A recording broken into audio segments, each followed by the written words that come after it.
Selanjutnya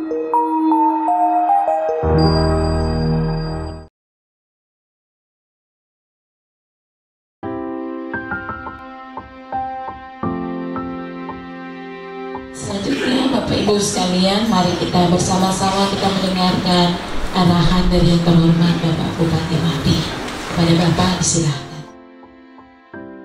Pada kesempatan ini kita berharap bahwa nanti kalau ada ruang dialog sedikit, ya mari kita gunakan waktu ini dengan baik untuk bisa mendapatkan informasi, pengetahuan, atau mendapatkan petunjuk tentang rambu-rambu yang mana yang bisa kita lewati, mana yang harus kita waspadai, dan mana yang tidak boleh kita lakukan. Seperti begitu. Kami berharap dan berterima kasih atas dukungan dari Pak Kajari untuk bisa meluangkan waktu untuk menyampaikan materi ini yang juga menjadi satu kesatuan dari agenda kerja Kejaksaan Negeri Merauke. Untuk itu saya berharap kepada kita semua, mari gunakan waktu dengan baik, ikuti seluruh materi. Kita harapkan dari apa yang nanti dijelaskan bisa semua memberikan manfaat untuk kita semua. Tapi karena ini Pak Kajari baru pertama ke MAPI, jadi nanti sebentar beliau akan perkenalkan diri dan seterusnya. Jadi pada kesempatan ini atas nama kita semua saya menyampaikan selamat datang Pak Kajari beserta staf. Kita bagi dua tim. Pak Kajari datang ke sini untuk melaksanakan kegiatan terhadap sosialisasi tentang dana bos, dan staf yang lain sesuai jabatan struktur yang ada dengan adik-adik kita, anak-anak sekolah di Painggauri, di tempat yang kemarin kita bertemu itu, untuk melakukan perdamaian dan kasih sayang. Begitu jelas ya? Nah, begitu.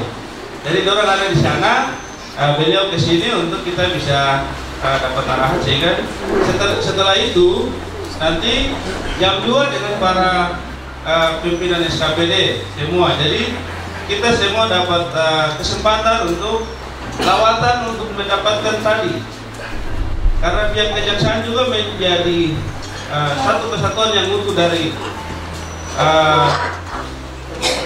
pelaksanaan kegiatan negara sebagai konsultan hukum bagi negara, dan kita juga wajib mendapatkan masukan, mendapatkan petunjuk, mendapatkan panduan tentang hal-hal yang bisa memproteksi kita untuk jalan dalam koridor kerja yang baik dan benar, atau menghindarkan kita dari hal-hal yang berlawanan dengan hukum, seperti begitu. Sehingga kita semua dapat berpikir positif tentang bagaimana pelaksanaan kegiatan ini, seperti itu. Selanjutnya kita berharap setelah nanti ada materi ini, semua dapat kembali ke tempat tugas masing-masing, laksanakan sebagaimana mestinya, begitu, supaya kita semua bertanggung jawab untuk membangun manusia di tempat ini, di tanah ini, dan memajukan daerah ini secara bersama-sama. Daerah ini akan maju dan berkembang tidak hanya karena bupati dan wakil bupati, tapi terhadap kita semua yang melaksanakan tugas penyelenggaraan pemerintahan, yaitu mulai dari seluruh staf sesuai dengan bidang tugas masing-masing.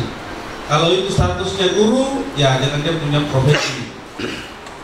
Kalau itu dia TNI, dengan dia punya profesi. Polri demikian, dan kami aparatur yang lain sama. Masyarakat, ya dengan dia punya cara sebagai pedagang, pengusaha dan lain-lain, dan aktivitas semua. Jadi semua ikut ambil bagian secara bersama-sama dengan keahliannya masing-masing. Hari ini kita dapat penguatan, nanti kita dapat penyegaran dari pihak kejaksaan.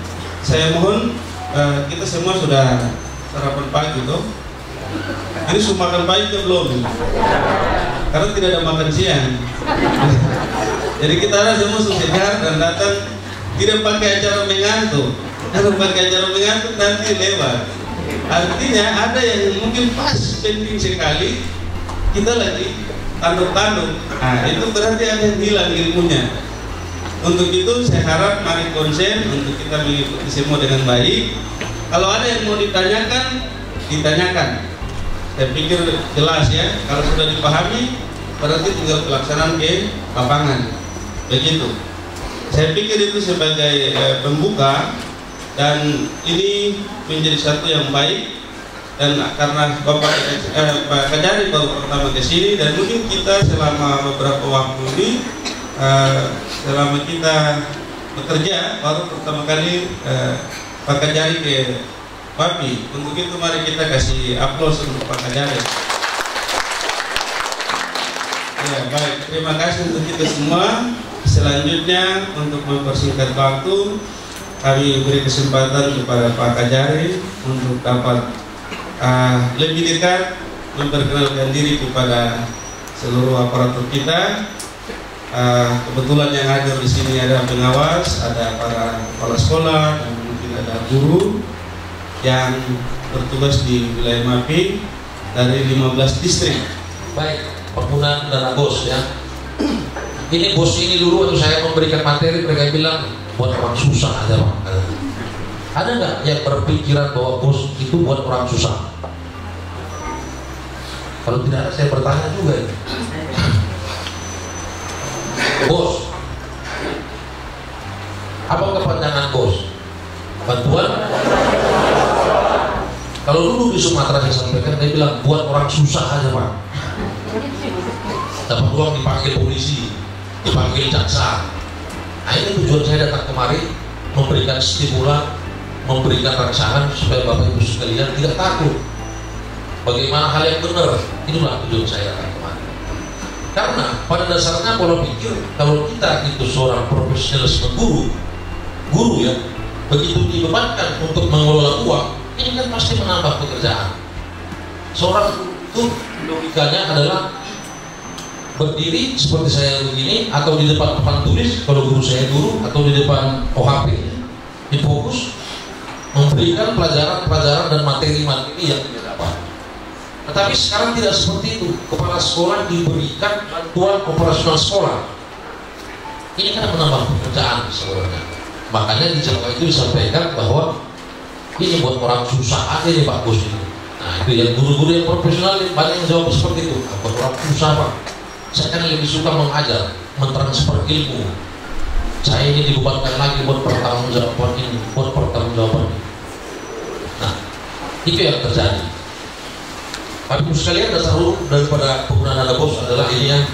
Jadi kenapa kepala BPKAD ada di samping kita? Karena memang ini ada kaitannya dengan keuangan ya. Kenapa Pak BKAD ini ada? Karena bentuk akhir daripada pelaporan dana BOS itu, kalau pelaporannya itu nanti tidak tepat waktu atau laporannya itu tidak bagus, itu mempengaruhi terhadap neraca keuangan secara garis besar yang ada di Kabupaten MAPI. Ini peraturan keuangan, peraturan pendidikan. Nah ini ada saya sambung nomor 4 ini, Undang-Undang 31 tahun 99, junto Undang-Undang nomor 20 tahun 2001 tentang pemberantasan tindak pidana korupsi. Jadi ada hal-hal yang bisa mengakibatkan kita terjerat dalam tindak pidana korupsi. Nah ini BOS ini, pengertian BOS ya, BOS reguler adalah program pemerintah pusat untuk penyediaan pendanaan biaya operasional dan non personalia bagi sekolah yang bersumber dari dana alokasi khusus non fisik. Jadi intinya bantuan operasional sekolah ini bukan untuk fisik ya, itu tidak boleh untuk fisik. Jangan nanti dibangun sekolah, dibangun gedung, itu tidak bisa. Namanya operasional. Bagaimana dia bisa berjalan? Bagaimana ini bisa berjalan? Sedangkan tujuan dana BOS itu sendiri, Bapak Ibu sekalian, adalah membantu pendanaan biaya operasi dan non-person alias sekolah, non-person alias sekolah, meningkatkan biaya operasional sekolah bagi peserta didik, meningkatkan kualitas proses belajar di sekolah. Secara khusus program dana BOS ini bertujuan membebaskan segala jenis biaya pendidikan. Kalau dulu suka kutip-kutip, ini sudah tidak boleh ya. Ini perhatian, tidak boleh kutip lagi. bagi siswa miskin di tingkat pendidikan dasar baik madrasah negeri maupun swasta, membebankan biaya operasional sekolah bagi seluruh siswa, meringankan beban biaya operasional sekolah bagi siswa, memberikan kesempatan kepada masyarakat terutama yang tidak mampu secara ekonomi untuk mendapatkan pelayanan pendidikan menengah yang terjangkau dan bermutu. 5. Menjamin pemerataan kesempatan pendidikan, peningkatan mutu serta relevansi pendidikan untuk menghadapi tantangan perubahan kehidupan lokal, nasional, dan global. Jadi sebenarnya dana BOS itu bisa juga dipakai untuk mengisi kegiatan yang sifatnya kegiatan itu bisa mengedukasi murid, bisa mengedukasi seperti umpamanya belajar jarak jauh bisa, umpamanya ada biaya yang dikeluarkan untuk belajar jarak jauh. Kalau Bapak Ibu sekalian lihat di televisi itu ada sekarang online setiap hari hari ruang guru ya, ini pintar-pintar gurunya, maaf tepuk tangan dulu, ini hebat-hebat ini ya, itu bagus sekali ruang guru ya, itu ruang guru Metro TV itu ya, Metro TV itu bisa bertanya segala macam online tentang pemecahan masalah. Kalau memang untuk itu ibu bisa pokoknya membelikan televisi dan itu untuk program menonton itu silakan, tapi bukan untuk nonton kepala sekolah, itu tidak boleh. Kalau di televisi dipasang untuk nonton di ruang kepala sekolah, itu tidak boleh ya. Tapi kalau di televisi dipakai untuk media mentransfer ilmu yang tadi itu boleh. Ya pintar-pintar lah kalau itu ya. Selanjutnya mekanisme dana BOS ini ada mekanismenya, mungkin mekanisme ini sudah berjalan ya, sudah berjalan di sini. Ini ada berjenjang ya. Manajer BOS-nya ada nggak sini? Ada? Siapa yang tahu mana manajer BOS? Oh ya. Jadi Bapak Ibu sekalian, persoalannya adalah kenapa Pak Jaksa ini datang membawakan dana BOS, membawakan materi dana BOS pendapat tidak hal yang lain. Setelah memperoleh dana BOS pada setiap tahap, bukan berarti pekerjaan telah beres. Nah ini bukan berarti kita terima itu pekerjaan kita sudah selesai, tidak seperti itu. Setelah kita terima ini menimbulkan yang namanya konsekuensi hukum, yaitu harus pelaporan. Mana lebih bagus pelaporan apa dipertanggungjawabkan? Ya. Kalau pelaporan, laporannya aja nanti masuk, tapi isinya bisa salah. Tapi kalau dipertanggungjawabkan, kita bisa mempertanggungjawabkan detail dari awal sampai akhir. Sekarang saya tanya, kepala sekolah ini senang nggak kalau membuat pertanggungjawaban? Tidak senang ya? Pasti tidak senang kan terima bikin pertanggungjawaban kan? Tapi kalau terima dana BOS-nya senang nggak? Kalau terima dana BOS-nya senang ya? Membuat pertanggungjawabannya ini yang tidak senang. Hah? Harus? Nah, ya ini yang saya suka dari seorang guru itu ya begitu, harus tanggung jawab. Nah, ini betul sekali ya. Kita sudah terima uangnya ini, kita senang, tetapi kita harus mempertanggungjawabkan, membuat pelaporan dana BOS itu. Pertanggungjawabannya sesuai dengan kenyataan yang sebenarnya. Jangan pertanggungjawabannya katanya beli buku, beli whiteboard apa? Dan papan tulis 10, tapi yang dibeli cuma 5. Ada nggak yang begitu? Ada ya? Iya ada. Ada nggak begitu? Atau di sini beli 10 semua? Ada ya? Wah ini luar biasa. Memang guru-guru di MAPI ini memang jujur-jujur. Pertanyaan kalau jujur. Seorang guru tiba-tiba disuruh membuat manajemen pengeluaran uang ini kan bingung kan? Pak Jaksa kita bingung ini. Saya kan dari dulu cuma duduk di depan papan tulis memberikan selesai. Tiba-tiba ini saya membuat sebuah pertanggungjawaban. Jadi Bapak Ibu sekalian, suka tidak suka, mau tidak mau, sebagai orang yang bertanggung jawab, sebagai orang yang mempunyai kapasitas tadi, kita harus bisa mengelola dana BOS. Langkah pertama yang Bapak Ibu harus lakukan adalah satu, membuat rencana. Ya, ini ingat. Nanti kalau pulang ke rumah tolong dicamkan apa yang Pak Jasa bilang tadi. Pak Jasa bilang saya harus buat rencana ya. Rencananya apa ya? Rencana untuk keperluan operasional sekolahnya apa? Seperti itu. Dibuat rencananya, jangan kita tidak punya rencana. Itu step langkah yang pertama. Baru yang kedua, persoalan selalu muncul akibat lemahnya sumber daya manusia, kekurangan dana bos. Contoh, tidak bisa membuat surat pertanggungjawaban. Bagaimana Pak Jasa? Kita kan cuma tahu mengajar aja, tiba-tiba kita disuruh membuat surat pertanggungjawaban. Minimalnya itu kan ada formnya ya, dari Pak Manajer Bos kan ada itu, ada formnya semua sebenarnya. Minimalnya itu Bapak Ibu harus tahu rencananya, harus bisa membukukan setiap pengeluaran, membukukan pemasukan, disertai dengan bukti-buktinya. Itu saja dulu. Ibu mau beli bensin, ambil notanya. Ibu mau bayar listrik, ambil kwitansi pembeliannya. Minimal seperti itu ya. Dan pada umumnya dana bos ini dikelola oleh satu orang pengelola. Seharusnya pengelola dana bos ini kan bisa banyak, tapi di semua daerah ini pada umumnya yang kelola dana bos ini adalah sedikit, tidak banyak orangnya. Ini yang menimbulkan sifat manusia ini menguasai uang. Uang dana bos dianggap uang sendiri. Uang dana bos itu uang kepala sekolah kan tidak? Itu uangnya siapa?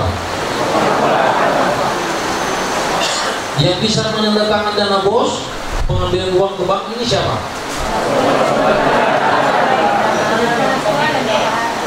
Oh tidak, ini tidak ya. Kepala sekolah, bendahara, komite. Yang hanya kepala sekolah saja mana? Katanya. Tidak ada ya. Yang hanya kepala sekolah aja, yang hanya bendahara saja. Tidak ada ya. Berarti ada kepala sekolah, ada komite bendahara, luar biasa. Biasanya cuma dua loh, bendahara dan kepala sekolah. Ini tambah 3 lagi sama komite. Berarti ini untuk MAPI ini sangat luar biasa ya. Sangat bagus kan. Tepuk tangan dulu untuk MAPI. Bagus ya. Yang 3 ini saya baru temukan 3. Baru dana bos pihak sekolah. Dana bos pihak sekolah menarik sumbangan kepada orang tua siswa dengan dalih dan operasional sekolah. Ada nggak di sini yang masih tarik sumbangan? Tidak ada ya? Saya jamin ya.